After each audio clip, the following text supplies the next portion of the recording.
Hi guys and welcome to today's video. So today I'm going to talk about the books that I want to read before the end of the year. So these are all books that I physically have. I will probably read some other ones on like ebook or if I acquire any more books. But let's get into it and talk about some books. So the first book I say I want to read, basically I want to finish because it's a huge fat like omnibus. But it is The Hitchhiker's Guide to the Galaxy. My boyfriend got this for me for my birthday back in January. And I've read 2 of the 5 books. So, and they're pretty quick reads, so I think I could like get through this quite quickly. So I want to finish this just so I can say I've got through a book that's like this fat, even though it's 5 separate books in one. But yeah, it's not like my usual type of reading, but I did enjoy them, they're kind of funny, so definitely want to give those a finish. The next book I want to read before the year is out is The Weight of Water by Anita Shreve. And this is a book about a woman that goes to solve like an old crime. And I've had this book since last year. I picked it up in the last bookshop in LA, so you know I've had it for, yeah, we're going into November, so pretty much a year now and I haven't read it yet, so I definitely want to get this one done. I do like crime solving books, so I think it'd be a good one to read, and it's only 246 pages, so it's not that bad. It's not that big, so I think I could definitely get through it. The next book I want to read is one that came in my reposed box. I can't remember what month it is. I can never remember what month each of them comes in.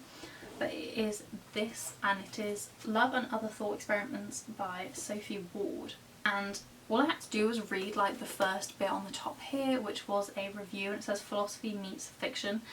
And if you don't know, I have just graduated from doing a joint honours in philosophy and English literature, so having like a crossover between the two is perfect for me. And it basically says that Rachel and Eliza are planning their future together, and then Rachel wakes up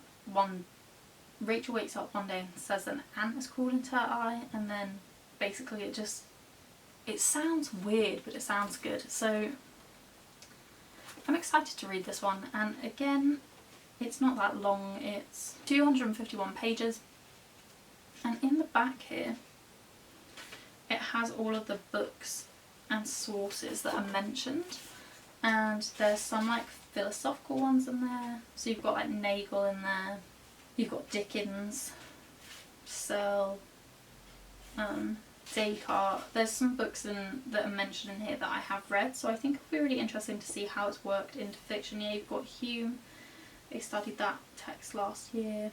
Basically I just thought it was really interesting. It sounds like a good like cross-section between my 2 subjects, and it was longlisted for the 2020 Booker Prize, so I expect it to be good and I'm excited for it. So the next book is actually a biography, and it is Camilla Thurlow's Not the Type, which I pre-ordered from Waterstone, so I think, yeah, I've got like a signed edition.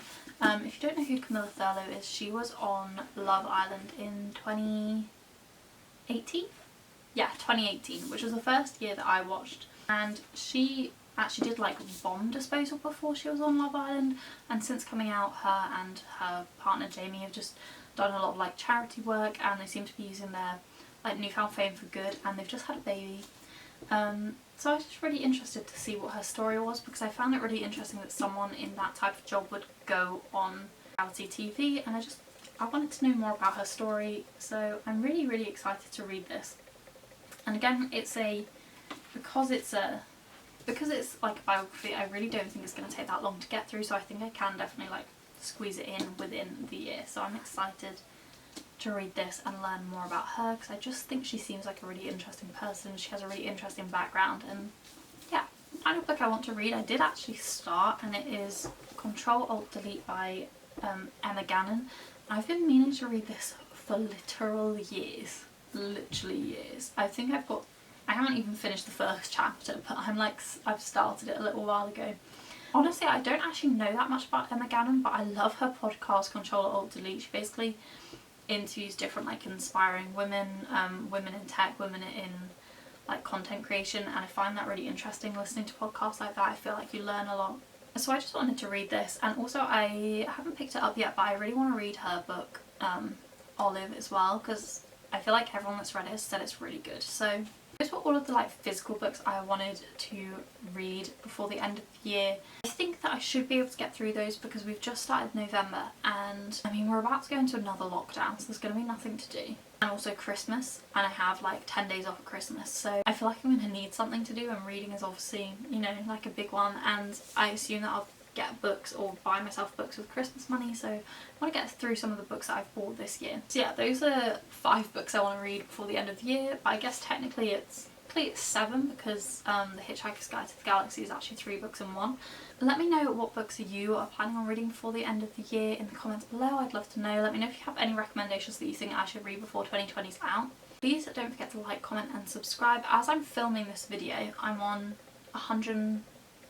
1,895 subscribers, so I'm really close to 2,000, and I'd love it if I could get there before the end of the year. Like, I'm not holding out hope because there's only 2 months to go, and that's like over 100, and I don't normally do that many in like a month. I normally average about like 45, but if you have been watching my videos and you're not subscribed, please do subscribe, as it would mean the world to me, and I will see you in my next one.